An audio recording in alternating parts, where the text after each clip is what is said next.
Sullivan. Senator Holding, please. Thank you, Mr. Chairman. General, good to see you. I appreciated our conversation the other day. Thank you. I guess it was just yesterday.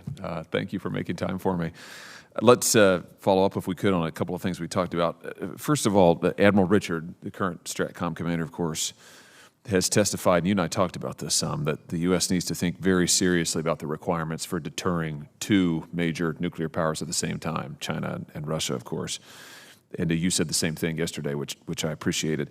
Here's my question. If confirmed, would you commit to having STRATCOM do an analysis of the nuclear force requirements to deter both China and Russia now and into the 2030s?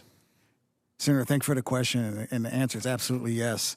I think that's going to be critical for us. I called it earlier, it's the strategic doctrine within STRATCOM, not necessarily policy. I'm talking about the strategic doctrine within STRATCOM to ensure that we can do exactly what you asked.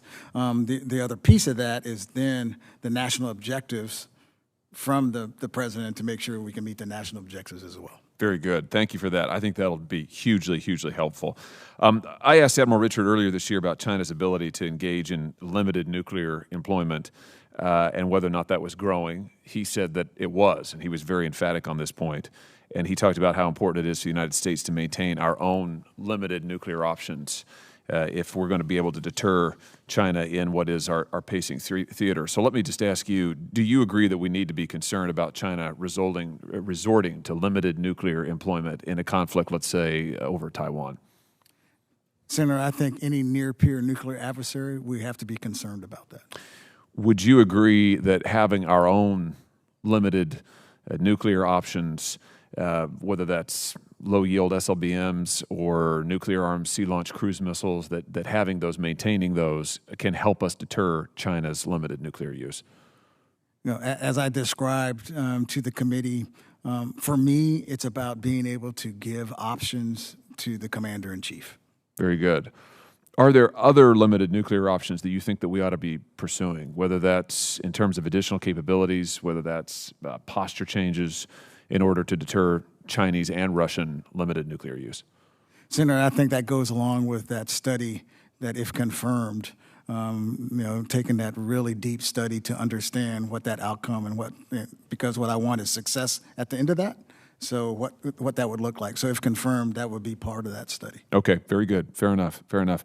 You said to me yesterday, which I appreciated, I'm going to try to make sure I get you quoted correctly, and then we talk about it. If we can prevent China from crossing the Taiwan Strait and they know that we've got a viable nuclear deterrent, then it's possible that Beijing might not escalate at all. And I thought that was right on the money. I agree with that 100%. And I just want to give you a chance to elaborate on that here, because it sounds to me like what you're saying is the right approach to deterring a Chinese invasion of Taiwan is denial, is to deny them the ability to do that in the first instance, backed up by a very credible nuclear deterrent. So do I have that right? And would you elaborate on why you think that's the right combination?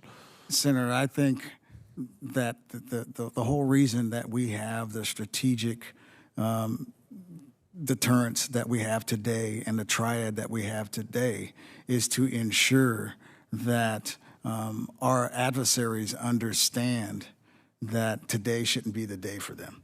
So as we were having that conversation, that's what I meant. I think that they would understand that if you have a credible nuclear deterrent, it would make them think twice before engaging with us. And those two things, the conventional denial combined with the nuclear deterrent, those things have to sit together. Is that fair to say? I mean, they work hand in hand. They work hand in hand. Conventional and nuclear works hand in hand. Yeah.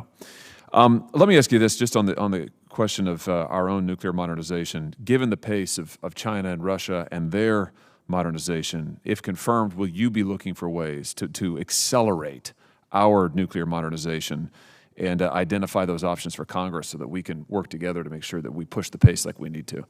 If confirmed, I would do that, Senator. Very good. Let me just ask you one final thing here in my remaining seconds.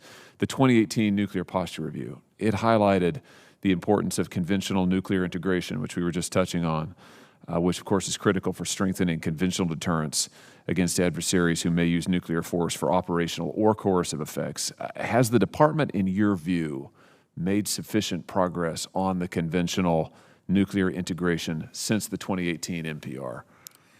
I think it has, because in the past we didn't talk about it the way we should have. And I think the integration on being able to talk about going from conventional to nuclear, as opposed to doing a pause X, if you will, and then having that conversation, we've made leaps and bounds in that regard. Very good. Thank you, General. Thanks again for the conversation yesterday. Thanks for your testimony. Thank you, Mr. Chairman.